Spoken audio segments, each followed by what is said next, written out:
Three, two, one, go. You're listening to The Kyle Chambers Show. And welcome to The Kyle Chambers Show. My name is Kyle Chambers. I'm here today with Mallory Woods, and Mallory is a senior web developer, and he's had many years of experience in the field. Thank you so much for joining the show today. Hey, Kyle. Great to be on. So what inspired you to become a senior web developer, and how has it helped you develop in your career to this point? So to answer that question, I got to go way back. I got a few more years on you than most people know, so I'm going to take it back to probably, I think it was like the early 80s. A friend of mine got himself a Commodore 64, and I went and I saw this, and I was like, I got to get me one of these. I went out the next day, got a paper out, slung papers for about a month before I could buy one of those things myself, and I always knew that this is what I wanted to do. So eventually, I learned all about computers, not only in middle school, middle school, high school, and then going to college. So it was just a natural progression to continue to study in that area and then to put those skills to the test when I got out in the working world.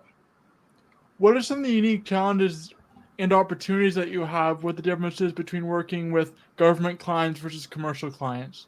So one of the things you really have to get used to from working government versus commercial. So depending on which one you do first, if you go commercial first, right? Commercial is much faster. It's result oriented. Usually it's dollar oriented. It's like we're doing things, bam, bam, bam, bam. We've got deadlines we got to hit over and over and over again. And you go to government and they're just like, whoa, whoa, whoa, slow down. Everything is at our own pace. We go slow. We eventually get there. But I mean, the government, the biggest thing was learning how to slow down. You go there and like, all right, we got to do this. And they're like, no, take your time. We're okay. No one, we're the government. No one is making this move but us. So we're going to go very slow. So that was the big difference, going so fast and then slowing way down. Do you find that your work with the government and working on those little details with the government helped you with your commercial work as well? Yes, because one of the things the government has, it has plenty of regulations. The government has the regulations for regulations, and you have to follow every single one of those. If there's a regulation to, like for example, I will give you an example.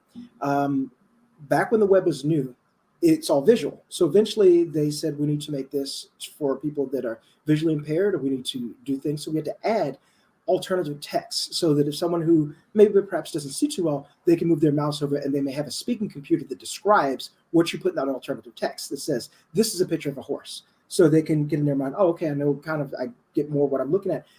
The thing is that you have to go in there, you have to change everything that is there. So imagine going in, I'll give you an example. Imagine a comic book. And every single panel you would have to go in and describe in just a simple text. So if you had to do that from every issue from X all the way back, it's a lot of work, but it was a regulation. So it had to be done. So government regulations are to the rules, got to be followed. Whereas kind of the commercial is, you're a little bit more free and flexible. You can bend and move faster a little bit. It's good having those experiences and learning how to overcome unique challenges is a really interesting thing. And you even said before the podcast that you're in the DC area, so you've worked for many different commercial and government agencies over the years. Yes, indeed. So DC is obviously the majority of a lot of our government is here. So I've worked for my first job out of college was for the National Science Foundation. And one of the great things about that was, even though we just had the movie Twisters this year, the original Twister had just come out when I first started working. And there is a floor on NSF called the Office of Atmospheric Science. So these are all scientists in this building. And I would go up and like help these people with their computers, they would say, oh, by the way, I was one of the science directors telling the screenwriters how a tornado forms. Like, here's the mathematical equation to show you how this tornado forms. And it's like, these are all people that are very interested in everything. And from there, I went to the FCC, which was all scientists at NSF to all lawyers at FCC. There was a huge change there. There's a big change between scientists and lawyers. So I tend to like the scientists a little bit better, looking back on that in my career. Did you grow up on this with the science side, and did you go to school for that when you were in high school and in college a little bit as well? Yeah. So when my school, shout out to Oxon Hill High School, which is where I went. It is a science and technology school. So we had a lot of technology that was brought together from going to really show my age from 1985 to 1989. So we had a lot of technology that was there. But as far as like computer technology, I think I took my first computer class in the 10th grade, which was basic. And I could have been completely honest, I could have taught the class. In fact, I actually helped the teacher a lot because there was a math teacher who was told that he had to do this and he was kind of struggling with it and everything. And that's the case for, a lot of schools around that time. There were kids that adapted to that technology. They knew it better than the adults that had to react almost to circumvent. And it's the same now. You've got bright kids that are out there that can probably know more than their teachers in certain subjects.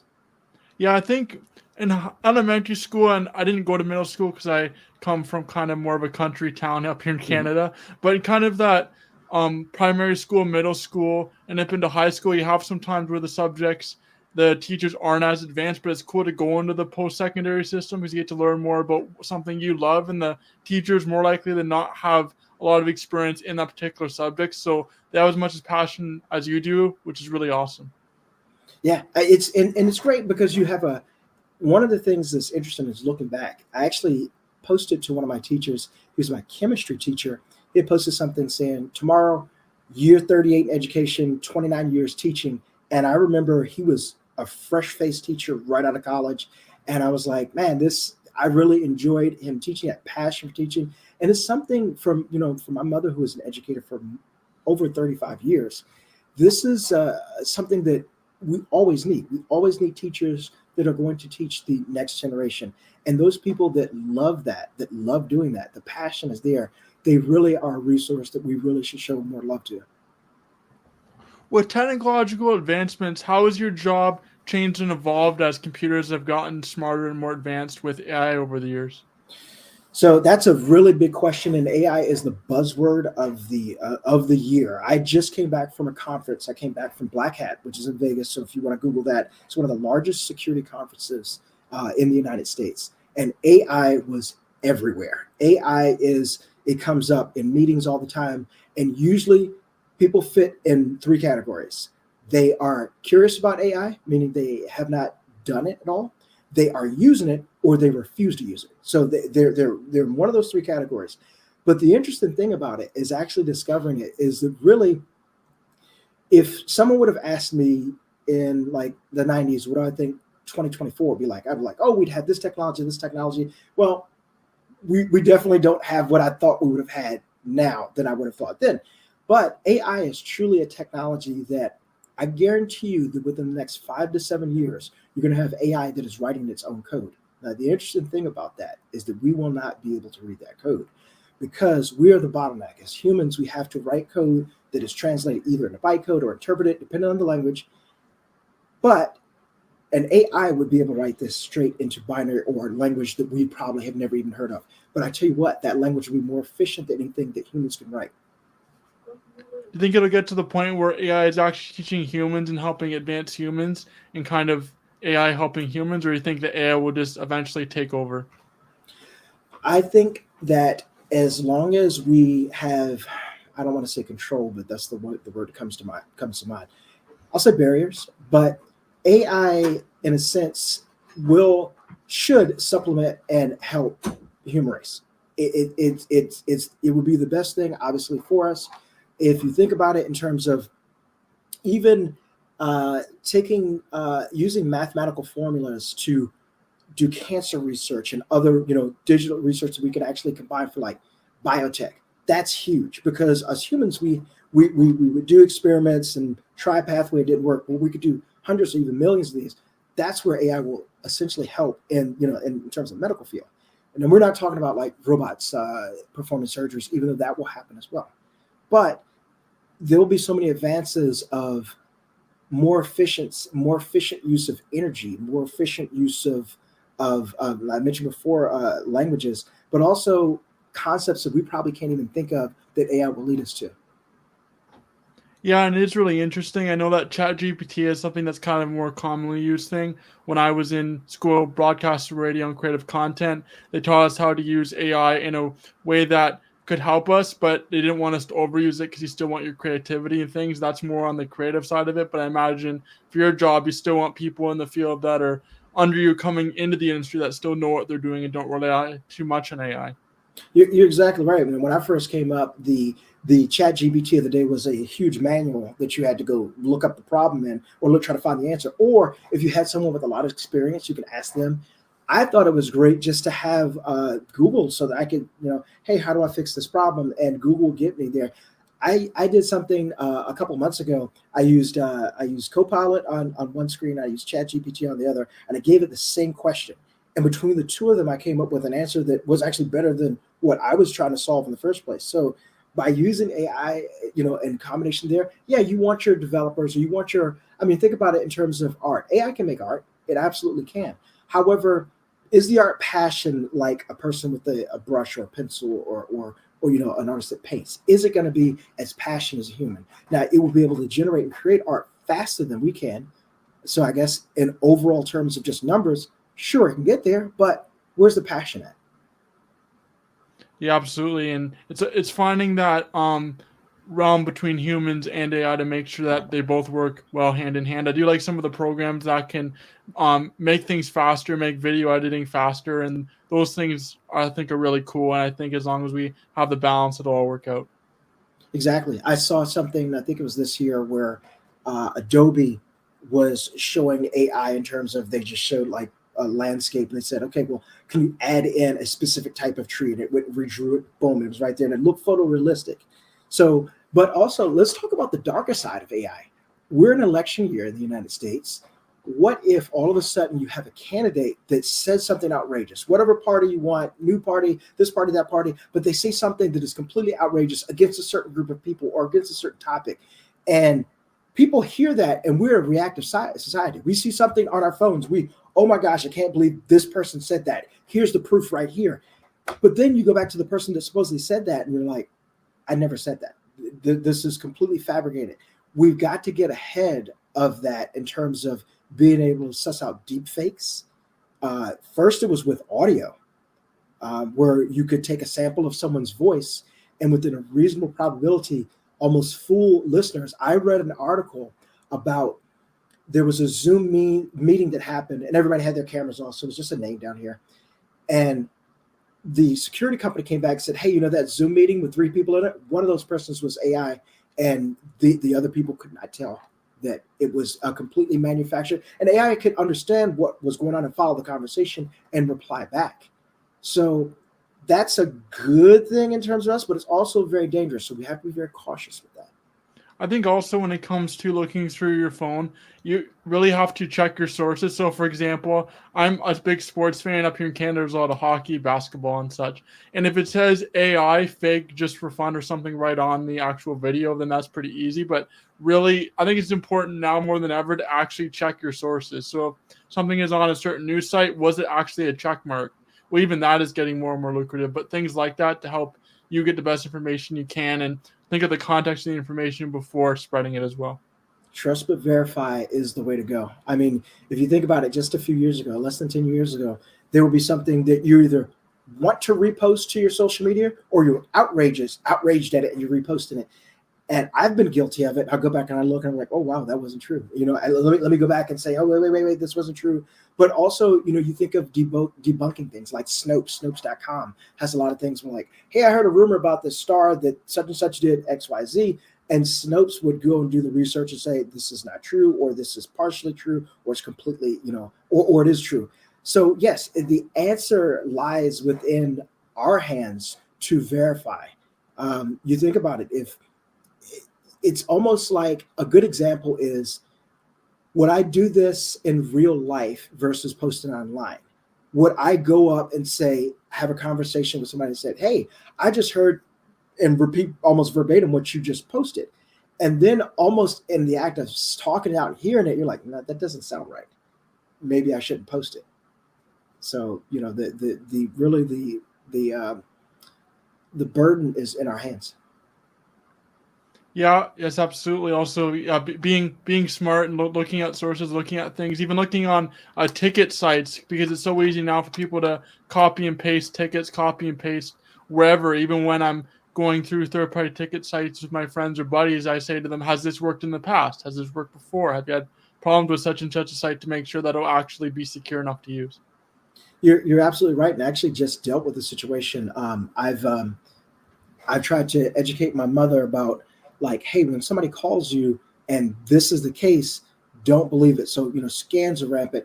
Not only that, but you've got situations in which someone could buy an ad for something that you're searching for. Let's say concert tickets, airline tickets, or whatever, and the link is bubbled up to the top because it's ad. And you, in your rush to click on it, you don't see that it says ad, and you're completely calling a different third party. I mean, there are scam artists out there. There are so many people out there spending a lot of time and energy how to separate you from your money. And whether they have access to stolen data, whether they're calling you, whether they're calling you to verify something or another, it's really rampant. The good thing is that there are people out there that are fighting the good fight. There are people, they call themselves scam baiters, where they will follow these scams and get as much information and report back to everyone. Here's how this works. Here's what they say they're going to do. Step 1, never do this. Step 2, never do this, and be on the lookout. But there are people, if you think about it, a phone, not even a computer, a phone, you could literally just have your phone and call someone in the world pretending to be someone else and get them to send you money and scam them out of money. So this device, what it costs about $1,000, could bring you thousands of dollars. It's absolutely crazy that that's what all you would need is that. And also now with the phones, how advanced they are, the phone I have is almost as advanced as a computer. It's one of the newer-ish phones, and you can almost do as much on a phone as you can on a computer. It's not quite there yet. I'm sure for your job, you still have to use an actual computer from your company, but it's to the point now where I can do a lot of my stuff from my laptop from home, and I don't need to go into a library or a computer lab you would have had to in the mid-2000s even to get your information. You're absolutely right. I mean, I was thinking about this the other day. It's funny that you mentioned that because it's a library card. And the only reason I found this is because I was looking for Libby. And I was like, God, when was the last time I went to the library? I cannot remember. I literally can't remember because the source of the knowledge that I need is available directly here versus going to get a book and looking something up. But you're right in terms of, if you think about it, let's put it this way. This device, this smartwatch, has more technology on it than what we landed the moon, landed men on the moon with. That's absolutely incredible for the amount of time. If you think about it, 1960 was not that long ago in terms of human history. It's really just a tiny blip in history. But if you look at the way computers were from then until now, how advanced are they? Let's look at other things. Sure, we went from an airplane that was made out of bicycle parts to traveling into space. That's phenomenal. The car went from literally something that just went 900 miles an hour to something that can go, over 200 miles an hour. So look at how fast technology has gone in that short span of time. For those last two inventions, over 100 years. You look at the cars the way they look now. Now you have an electric car, self-driving cars. Same thing with airplanes. Computers have been around less time, but have had more advances in terms of technology. Yeah, absolutely. And all those advancements, even going into, I've been in Tesla cars a couple of times just to ride around in them with my friends, and look at the advancements on them. They have screens all over, they have GPSs, and it's right built in. Back in even 2010, 11, you'd go to a CAA, you'd buy a GPS, you'd attach a GPS on your car or what have you, or you'd look at a map, but now you can just pull up your phone, obviously drive safely, everybody. You can pull up your phone and have the Google Maps right there, and it tell you exactly where to go with kilometers and everything. All you have to do is type in the address and click directions, you're good to go, where before you'd have to have a GPS. So the advancements is definitely huge as well. Yeah, I mean, I can think of many things. I'm wearing a karate T-shirt, but I've driven to the Battle of Atlanta. I've driven to Kentucky, and there were times that we would literally call AAA, and AAA would call you back and say, "Take this route, take this route, take this route, take this route," or you would have a map, and having a thing on your dash of your car was great. Like, oh man, this is awesome. I could just let it go back. And then let's also think about it. A great invention, social driving, Waze. All of a sudden there's traffic built up over here and there are a bunch of people sitting in traffic. So Waze says, hey, let's reroute you around that. So therefore you have constant updates of traffic depending on where we're at. Now, obviously people complain about like, hey, there's privacy, but don't forget, we're also carrying around an individual tracking device, each and every one of us. But also we could think of the benefits that could happen, as I mentioned, with Waze in terms of helping and assisting us. Do you think your experience in your professional career has helped you as a broadcaster in karate as well? Absolutely. We from working with sport martial arts and seeing when Emily Cooper first founded that, and I asked her. We were in, I think we were in Ohio, and I asked her. I said, hey, what are you doing? She says, I'm recording this because she kind of started it because she had a group of kids that she would take to tournaments. And the parents would say, well, how'd my kid do? Now, some kids come back with medals and trophies like, this is great. They have that, but what did it look like? And she's like, well, I really can't describe to you. So let me record it. And then she thought about it. Like, I have this footage. Am I going to like put a VCR in? Yes, the VCR times. Put a VCR in the dojo and let you come by and watch. And I said, wait a minute, maybe I could put this on the internet. So she started thinking like how we can get on there. And at that time, you could digitize the video, you put it up there. It was very slow and everything. But I asked her, I said, you're doing that, you're taking pictures. How are you going to put that online? She says, I'm not sure. I said, well, how many pictures do you think you're going to come up with the answer? Probably 100. I said, so you're going to do 100 web pages for this one event? Are you going to create 100 web pages? I said, how about you do this? I said, I'll show you a little bit of code that I can write. You could write one page, but it would show the picture multiple times. So therefore, or show multiple different pictures. Therefore, you write one page and it serves multiple ones, and you could do that over and over again. And thus, she started Maslink. And actually, here's some things. Emily Cooper was writing code. She's a trained lawyer. She was writing code. And I remember I would get messages over AIM. Yeah, Google it. It's not around anymore. She would say, how do I fix this? Blah, blah, blah. This is the error. Go take care of this. So here we are hundreds of miles away from each other. And I'm giving her advice on how to, write code and this, that, and the other. So yeah, it definitely did. Now that evolved even more with digital video. Instead of having to take analog tape and digitize it, then you could take it directly from the camera to the computer. That was faster. Then streaming was a whole nother thing. I mean, trust me, there's so many people out there that, and we love the parents that would say, hey, by the way, ring 7 or whatever tournament you guys did, somebody knocked the phone down or it's muted. Thank you very much. Let's go fix it. If we had like something thinking like the US Open has like 46 rings. Mm-hmm. If we had 46 phones with batteries and enough bandwidth, we would love to bring every single individual ring, but that's very difficult to do. It's hard. And really, the Achilles heel in that is usually bandwidth. Yeah, US Open, some of these tournaments are so big, even at the different tournaments I've been to in the past. There's so many rings going on at once, and then having the bandwidth to be able to show the ring and then having it right quality and everything, it is really hard. Obviously, when you get to the nighttime show, there's more of a budget behind it because you're putting on a performance, you're showing the performance. Like even yourself and Joey Perry, you guys are broadcasting. It's the people for the champions, the finals. So that's a whole different concept, different deal. But when it's every single ring for every single event, it'd be great to have, but some of these tournaments are so big. It's might get there eventually. You just need so much equipment and technology to be able to have that. I ran into a specific challenge. One year we were tasked to, we were working with the ITF, International Taekwondo Federation, and they had us out in Ireland one year, and they were like, you guys did awesome. You streamed the whole event. This was wonderful. Can you come and do Germany? Germany's our world championship. And I was like, oh, great, yeah. So I got tasked to do that because it was at the same time as the Quebec Open. Mm-hmm. So I've been working on this, and my German's terrible.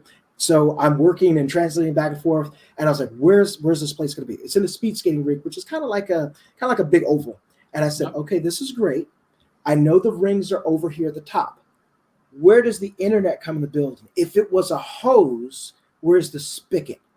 If it's all the way down at the bottom, and the rings are all the way up at the top, how am I going to get hardwired internet out there?" Well, they couldn't give me the answer.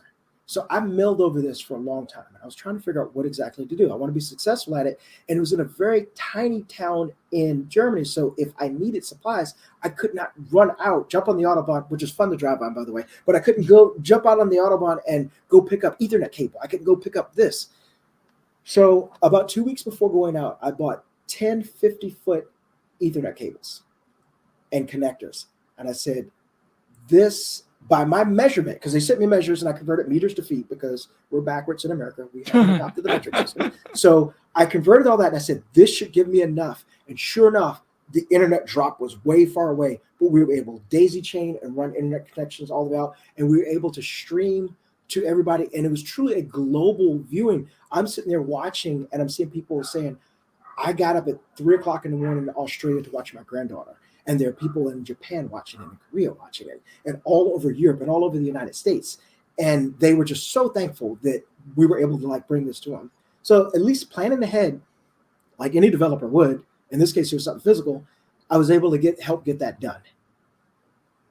Yeah, it's really amazing to be able to do that. I love the international tournaments within the sport karate scene. So, for example, the WKF is one, or WACO is one. There's so many things out there that have it. WKC is a huge one because it has a lot of the NASCAR competitors that compete for their countries. It's more of a America's kind of a tournament, but it's still, you get to represent your country and see what you can do against other people that represent their country. And there's more and more NASCAR talent that show up for that. So, I really love covering the WKC, and it was actually because of the WKC that actually gave me my first trip to Europe. It was over in Ireland.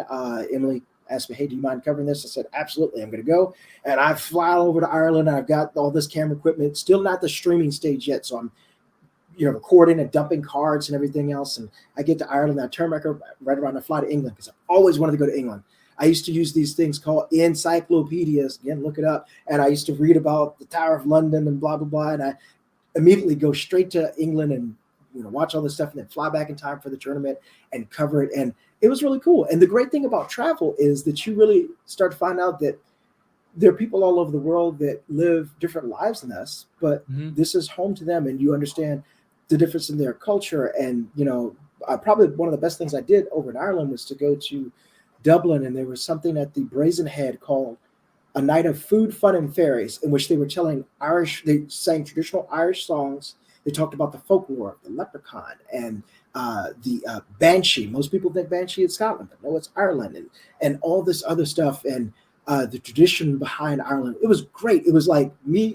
So in addition to technology, I love history. So I was just there, just enjoying it all, just like, I want more, give me more. And the traditional food there. So Ireland is it was a great visit. And I actually did an ancestry DNA test and found out I'm 10% Irish. So it was a perfect match. That's awesome. I've been to Ireland once as well. It was for a karate tournament back in 2017 with the team I was on, the Shintani team, the team that would go out and compete within the federation, go out and compete at other tournaments. And I had a lot of fun there. I went to the Guinness factory, did that, and went and toured. It's amazing there because they actually drive on the different side of the road, and they have double-decker buses. So my dad is trying to drive through the streets of Ireland with double-decker buses coming the other way. So it was very interesting. It was a lot of fun, and it was great to see some of the interesting things that happen in Ireland. It's a great place to visit, and you're right.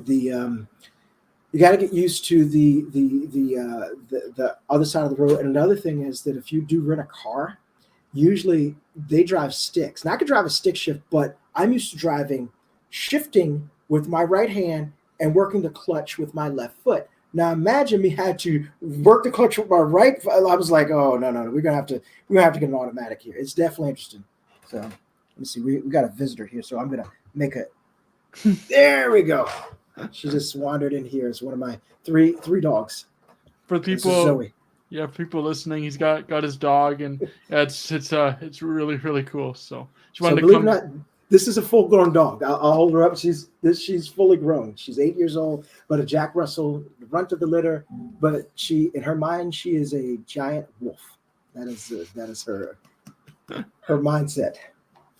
My family had a little Shih Tzu Bichon, and it was really nice for people, but it definitely had with bigger dogs, it definitely had more of a courageous mentality, if you will. So, yes, indeed. Thank you so much for coming on the show today. Hey, certainly, Kyle. I appreciate it. I can't wait to listen back. It's great to be in the interviewed seat instead of interviewing someone. So this was great fun for me. Thank you.